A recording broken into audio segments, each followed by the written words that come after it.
Hey guys, Jordan here. In this video I'm going to be answering or talking about a common problem that you might have if you are a real estate photographer or a photography company that has multiple employees, and that is dealing with bad employee behaviors. Now, when you're first starting out your business, or over time as you work with a lot of people, which we've had over 100 different employees over time.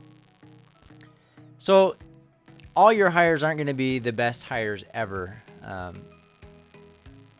Now, not saying you need to hire everybody that's the same, but we definitely are different today than we were several years ago when we started bringing on people. We used to look for people with existing photography experience. Now that doesn't really matter to us. Yeah, that's kind of a bonus if somebody wants to work for us that has previous photography experience. But the way that we teach and we onboard and bring on photographers, it's so simple that we can pretty much teach anybody to shoot real estate photography. What we look for is somebody that's going to deliver a great customer experience. So now we hire more for customer experience or customer service experience than a skill set of shooting photography, if that makes sense. But anyways, that is something that we do today that helps avoid dealing with bad employee behaviors. You might have, we've had in the past maybe some cocky photographers that, went to school and they thought they were the best, and, they don't necessarily make for the best employees. And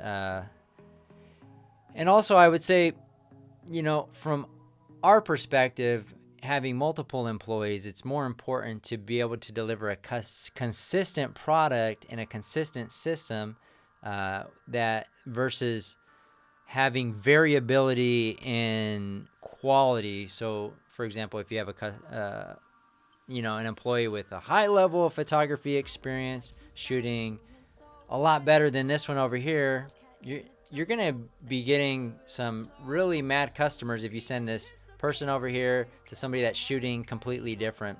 And we really focus that on that heavily over the last couple years. We want to make sure that we're delivering consistent angles, consistent quantities, because if you have somebody that's way overshooting and we're delivering so much over here, they're always going to be requesting that person, and it can cause some problems in your business long term. Now, I'll probably go into specific bad employee behaviors in other videos, but it could be anything from complaining all the time, and how we've dealt with this in the past. We have had some bad eggs that were talking negative or just always complaining and whining. I think just from one day to the next, we basically just put our foot down and said we're not going to tolerate this type of behavior anymore, and really held the team accountable for what we wanted to see long term. And I would say within 6 months, I think almost all of those people that were cancerous to our organization culturally left the organization.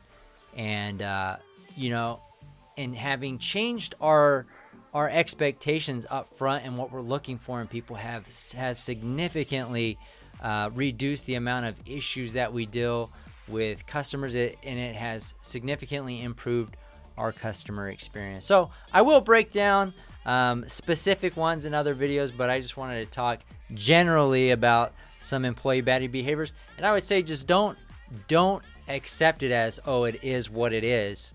You need to, if it is something that's negatively impacting, it's going to spread.